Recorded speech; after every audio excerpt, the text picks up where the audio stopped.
একদিন কষ্ট করবেন, আগেও বলি পরেও বলি, আজীবন তার সুফল নেবেন। মনে রাখতে হবে একটা ছবি, একটা সিগনেচার ভোটার আইডিতে খুবই গুরুত্বপূর্ণ। সার্টিফিকেট পেতে পারেন আমার সাথে একটু যোগাযোগ করলেও। যখন আপনি ফর্ম পূরণ করেন তখন আপনি নিজে থেকে দেখে শুনে ফর্মটা পূরণ করবেন। আসসালামু আলাইকুম আমার সম্মানিত বন্ধুরা, আজকে আমরা শিখব হলো নতুন ভোটার হতে গেলে কি কি কাগজপত্র লাগে এবং সেই কাগজগুলো আপনারা খুব সহজে ইজিলি জোগাড় করতে পারেন সেই বিষয়টা আপনাদের মাথায় রাখতে হবে। নতুন ভোটার হতে হলে সর্বোচ্চ কাগজ লাগে হলো 10টা ডকুমেন্টের মাধ্যমে কিন্তু আপনারা ভোটার হতে পারেন। এখন কি কি কাগজ লাগে সেই বিষয়ে আমরা আলোচনা করি। 1 নম্বরে লাগে হলো অনলাইন জন্ম নিবন্ধন, বাংলা এবং ইংলিশ। এখন আপনারা বলতে পারেন যে ভাই, বাংলা এবং ইংলিশ জন্ম নিবন্ধন তো আমরা আগে কখনো দেখিনি, বা আমার কাছে শুধু বাংলা আছে, আমার কাছে ইংলিশ নাই, ইংলিশ পাবো কোথা থেকে? আপনারা কিন্তু নিজের ঘরে থেকেই মোবাইল দিয়েই সহজে পেতে পারেন বাংলা এবং ইংলিশ ভিডিও। আপনারা এই আই বাটন থেকে সেই ভিডিওটা দেখে নেবেন, আমি করে রাখছি। তাহলে আপনাদেরকে দেখার সুবিধার্থে, চেনার সুবিধার্থে একটু বুঝিয়ে দিই। আপনারা স্ক্রিনে যে ভিডিও এই ছবিটা দেখতেছেন, এটা হলো বাংলা একটা জন্ম নিবন্ধন। এটা সবারই থাকে। যদি জন্ম নিবন্ধন কলমে লেখা থাকে তাহলে সেই জন্ম নিবন্ধনটা সত্যিকার অর্থেই বাদ। আপনি নতুন করে সেই জন্ম নিবন্ধনটা বানাতে হবে, এটাই স্বাভাবিক। আবার কিছু কিছু জন্ম নিবন্ধন কলমে লেখা থাকলেও সেটা পাওয়া যায় অনলাইনে। আমার এই আই বাটন থেকে আগের ভিডিওটাতে আপনারা দেখে নেবেন কিভাবে সেই জন্ম নিবন্ধন ডাউনলোড করতে হয়। আপনারা একবার ট্রাই করে দেখতে পারেন। তো এই স্ক্রিনে যেরকম জন্ম নিবন্ধন দেখতেছেন, এটা হচ্ছে বাংলা জন্ম নিবন্ধন। এই উপরের নাম্বারটা সার্চ করলে আপনারা পেয়ে যাবেন হলো এই রকম একটা জন্ম নিবন্ধন। এই রকম জন্ম নিবন্ধনে কিন্তু এই পাশে আপনার বাংলা, এই পাশে ইংলিশ। এই যে যেমন মনোয়ারা বেগম, এই যে ইংলিশে মনোয়ারা বেগম লেখা আছে, তাই না? কিন্তু এটা হচ্ছে অনলাইন কপি। কিন্তু সরকার থেকে বর্তমানে নতুন আর একটা জন্ম নিবন্ধন বের হয়েছে, সেটা হলো এই যে জন্ম নিবন্ধনটা দেখতেছেন এইটা। এটা কিন্তু যারা আপনারা নতুন জন্ম নিবন্ধন বানান তারাই কিন্তু পেয়ে থাকেন। এই এক পাশে বাংলা থাকে আর এক পাশে হচ্ছে ইংলিশ থাকে। তো আমি গোলা করে রাখছি যাতে আপনারা না বুঝুন। 2 নম্বরে হলো আপনার শিক্ষাগত যোগ্যতার সনদ। দেখেন সম্মানিত বন্ধুরা, আপনারা অনেকেই লেখাপড়া করেন নাই, তারপরেও আপনাদের শিক্ষাগত যোগ্যতার সনদটা দিতে হয়। এটা আসলে মাস্টলি দিতে হয়। অনেকেই নিরীক্ষর দিতে চায়, আসলে এটা হয় না। কিন্তু আপনাদের যদি শিক্ষাগত যোগ্যতা থাকে, কখনোই আপনারা শিক্ষাগত যোগ্যতা ছাড়া আপনারা এই ভোটার আইডিতে সমস্ত কাগজ জমা দিবেন না। আপনাদের মনে রাখতে হবে, কষ্ট করবেন একদিন, তার সুফল ভোগ করবেন সারা জীবন যতকাল বাঁচবেন। অতএব আপনারা যদি একদিন কষ্ট করে সমস্ত ডকুমেন্ট আপনাদের সরকারের কাছে আপনারা সাবমিট করেন, তাহলে কিন্তু সেই একদিন কষ্টের মাধ্যমেই আর কখনোই আপনার কোনো ডকুমেন্ট দিতে হচ্ছে না। অতএব আপনার শিক্ষাগত যোগ্যতার সার্টিফিকেট যেখানেই থাকুক না কেন, আপনারা কষ্ট হলেও সেই সার্টিফিকেটটা জোগাড় করে আপনারা দিবেন। কেন দিবেন আপনাদের বলি। অনেক সময় আমাদের মাথা পিছু যে আদমশুমারি গণনা করা হয়, সেই মাথা পিছু যে একটা আয়, নিট আয় বা জাতীয় আয়গুলো যে নির্ণয় করা হয়, সেই রকমভাবেই কিন্তু আমাদের দেশের এই গড় সংখ্যা, শিক্ষাগত সংখ্যা কত, এটাও কিন্তু নির্ণয় করা হয় এই আপনার এই ভোটার আইডির মাধ্যমে। আপনারা কে কতখানি শিক্ষিত সেটা কিন্তু আমরা সহজেই সরকার বুঝে যায়। অতএব আপনি যদি কখনো কোনো অন্যায় বা যে কোনো কাজই করুন না কেন, বা ব্যাংকে একটা লোন করতে যান বা যাই করুন, আপনি কতটুকু শিক্ষিত সেটা কিন্তু আপনার ভোটার আইডি কার্ড সার্চ করলেই পেয়ে যায় যে এটা উচ্চ মাধ্যমিক না মধ্য মাধ্যমিক বা নিরীক্ষর না যতটুকু শিক্ষিত আপনি, তারা কিন্তু পেয়ে যায়। অবশ্যই আপনার শিক্ষাগত যোগ্যতার এই এনআইডি কার্ডে না থাকলেও কিন্তু এই গভীরভাবে কিন্তু হাইটভাবে থেকে যায়, যেটা পরবর্তীতে আপনার কাজে লাগে। এটা অবশ্যই আপনারা দিবেন। আর শিক্ষাগত যোগ্যতা সার্টিফিকেট যদি আপনারা না পান, আপনার যেই স্কুলে ধরেন 5 পাসও করেন নাই, 1-এ পড়ছিলেন, তার কাছেও যদি আপনি যে বলেন যে আমাকে একটা প্রত্যয়নপত্র দেন, একদিনকা আমি আপনার স্কুলে আসছিলাম, যে কোনো একটা প্রমাণস্বরূপ দিবেন, দেখবেন তিনি আপনাকে একটা প্রত্যয়নপত্র দিবে। সেই প্রত্যয়নপত্রই কিন্তু আপনার স্কুলের সার্টিফিকেট, সেটা দিলেও কিন্তু আপনার সার্টিফিকেটের কাজ হয়ে যাবে। ঠিক আপনি 7 পাস করছেন বা 6 পাস করছেন এইরকমভাবে কাজ করতে পারেন। আর যদি আপনাদের সার্টিফিকেট আসলে কোন স্কুল থেকেই না পান, ধরেন আপনি এখন ঢাকার ভোটার হবেন, আপনার বাসা হচ্ছে ময়মনসিংহ, যাওয়া হচ্ছে না, আপনি ঢাকায় ভোটারই হওয়ার এখনই মানে সময়, আপনার সময় পাচ্ছেন না, তাহলে আপনি কিন্তু যে কোনোভাবেই ভোটার এই সার্টিফিকেট পেতে পারেন, আমার সাথে একটু যোগাযোগ করলেও হবে। 3 নম্বরে হচ্ছে পিতামাতার ভোটার আইডি কার্ড। দেখেন, পিতামাতার ভোটার আইডি কার্ড তো অবশ্যই আছে। যদি একজনের, অনেকেই বলে যে আমার বাবা মা নেই, সেই ক্ষেত্রে কিন্তু আপনার গার্ডিয়ানের ভোটার আইডি কার্ডও আপনারা দিতে পারেন, কিন্তু ওটা আসলে খুব একটা কম হয়। আর সম্ভবত যদি আপনার বাবা বা মা মারা যায়, তাহলে কিন্তু আপনারা আপনাদের বাপ মার এই মৃত্যু নিবন্ধন, যেটা ডেথ সার্টিফিকেট বলে, সেই সার্টিফিকেটটা দিয়েও কিন্তু আপনারা জমা দিলে হয়ে যাবে। 4 নম্বরে হচ্ছে স্বামী স্ত্রীর জাতীয় পরিচয়পত্র বা জন্ম সনদ বা বিবাহিতর ক্ষেত্রে। দেখেন, 4 নম্বরে কিন্তু একদম বিবাহিতর ক্ষেত্রে। আমি কিন্তু প্রথমেই বলছি মোট 10টা কাগজ লাগে সর্বোচ্চ, এখান থেকে আপনার একটা কাগজ মাইনাস হয়ে গেল, 9টা কাগজ লাগবে। আপনার বিবাহিত যদি হয়ে থাকেন তাহলে অনেক সময় কাবিননামাও দিতে পারেন, বা আপনার স্বামী বা স্ত্রীর ভোটার আইডিও দিতে পারেন, বা আপনাদের জন্ম নিবন্ধনও দিতে পারেন। ধরেন আপনার বউ আপনার এলাকায় ভোটার হবে, সেই ক্ষেত্রে কিন্তু আপনার ভোটার আইডিটা দিতে হবে, এবং আপনার বাড়ির সমস্ত document, current bill, tax token, যেগুলো আমি পরবর্তীতে বলবো, সবগুলো কিন্তু আপনারই দিতে হবে আপনার এই ভোটার আইডি কার্ডের জন্য। 5 নম্বরে হচ্ছে নাগরিক সনদ। এখন আপনাদেরকে নাগরিক সনদ দেখাই।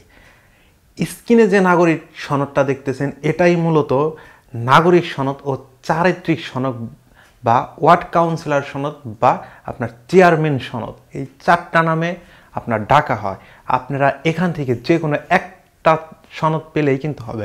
এখন আপনি বলতে পারেন, ভাই আমি এক এলাকায় থাকি, আর এক এলাকায় আমি ভোটার হতে চাই, আমার স্থানীয় ঠিকানা একটা বা অস্থায়ী ঠিকানা আর একটা, কোনো সমস্যা নেই। আপনি যেখানেই থাকেন না কেন, সেখানেই যদি আপনি দীর্ঘকাল বসবাস করেন, সে এলাকার মেম্বার বা চেয়ারম্যান বা ওয়ার্ড কাউন্সিলর বা মেয়র, তাদের সাথে যদি আপনার একটু পরিচয় থাকে, মুখ ফেস পরিচিত থাকে, বা যার কাছে থাকেন সে যদি স্থায়ী হয়, তাহলে কিন্তু তার কাগজপত্র দিয়েই, তার বাড়ির ঠিকানা দিয়েই কিন্তু আপনি নাগরিক সনদটা জোগাড় করতে পারেন। এবং আপনার নাগরিক সনদ বর্তমানে চেয়ারম্যান বা মেম্বার নাই বিধায় যদি পুরান নাগরিক সনদ হয়, তাহলেও কিন্তু আপনি কাজ চালিয়ে দিতে পারবেন।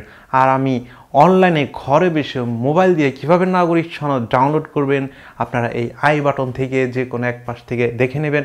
আমি কিন্তু এটা নিয়েও একটা ভিডিও বানিয়েছি। 6 নম্বরে আসছে হলো আপনার কারেন্ট বিল, বিদ্যুৎ বিল। দেখেন, সবারই কিন্তু বিদ্যুৎ বিল আছে, আপনারা অরিজিনালটাই দিয়ে দিবেন। অনেকে বলতে পারেন, ভাই আমি তো ভাড়া থাকি, আমার তো বিদ্যুৎ বিলই নাই। আপনি যে ভাড়া থাকেন, আপনার সেই বাড়িওয়ালার নামের বিদ্যুৎ বিলটাই আপনি দেওয়ার চেষ্টা করবেন। নয়তো আপনারা যে ইন্টারনেট বিল দেন বা পানির বিল দেন বা গ্যাসের বিল দেন, সেটা যদি আপনাদের বাসার কারো নামে থাকে, সেটা দিলেও কিন্তু হবে। তারপরে হলো 7 নম্বরে হচ্ছে চৌকিদারি ট্যাক্সের সনদ। আমি একটু দেখাই। আপনারা স্ক্রিনে যে ট্যাক্সের সনদটা দেখতেছেন, এটা কিন্তু চৌকিদারি ট্যাক্সের সনদ। দেখেন, ট্যাক্সের সনদ আপনারা অনেকে দুইটা ভাবেন, যে কর পরিশোধ করতেন সেই কাগজ দিবেন না, আপনি দিবেন ট্যাক্সের কাগজ। সেই ট্যাক্সের কাগজ আপনি যদি বাসা ভাড়া থাকেন, তাহলে সেই বাড়িওয়ালারটা দিবেন। নয়তো আপনি যদি নিজস্ব স্থায়ী হন, তাহলে আপনার বাসার অবশ্যই ট্যাক্সের কাগজ আছে। আর যদি না থাকে, আপনি অতি শীঘ্রই আপনার যে ইউনিয়ন বা পৌরসভা আছে, সেখানে যোগাযোগ করে সেই ট্যাক্সের কাগজটা সংগ্রহ করে নেবেন।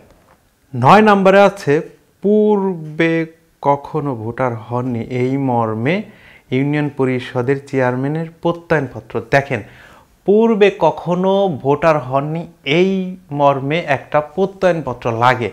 এটাও কিন্তু আপনি আমার ওই যেভাবে অনলাইন থেকে আমরা নাগরিক সনদ ডাউনলোড করি, সেখান থেকেই কিন্তু আপনি এই সনদটা আপনার ডাউনলোড করতে পারেন। নতুন ভোটারের সনদ লেখাই আছে, তো আপনারা সেই সনদটা ডাউনলোড করে নেবেন।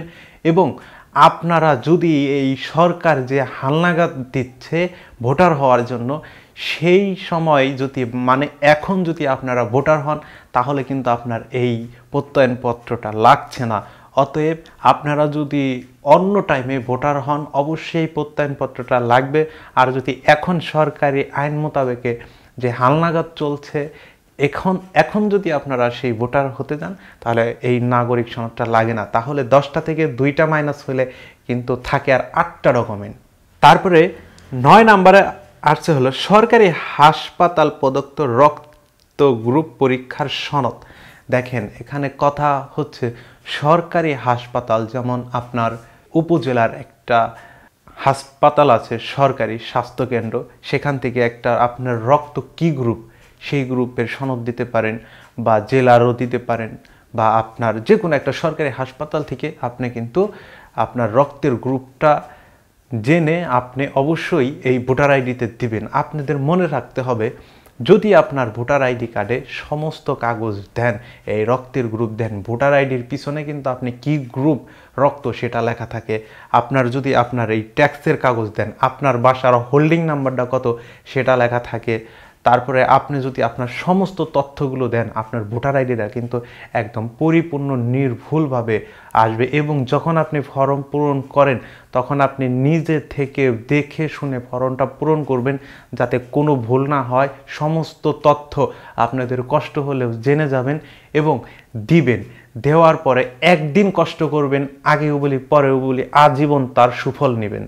অতএব আপনারা একদিন কষ্ট করে হলেও সমস্ত তথ্য দিয়ে সেই ফর্মটা পূরণ করে আপনারা জমা দিবেন। আর যে কোনো সমস্যায় আপনারা মিঠু খলিফা ডিজিটাল সেন্টারে আমার সাথে যোগাযোগ করবেন। আর বিশেষ করে আপনাদের মূল্যবান কমেন্টগুলো যদি আপনারা করেন, সেই কমেন্টের রিপ্লাই আমি দিব, এবং সেই রিপ্লাই থেকেই কিন্তু মানুষ আরও সমস্যার সমাধান নিতে পারবে। অতএব আপনারা সবাই মনে রাখতে হবে, একটা ছবি, একটা সিগনেচার ভোটার আইডিতে খুবই গুরুত্বপূর্ণ। আপনি যখন ভোটার আইডি বানাতে যান তখন অবশ্যই আপনার চেহারার চুলের হেয়ার কাটিংটা খুব সুন্দরভাবে দেন।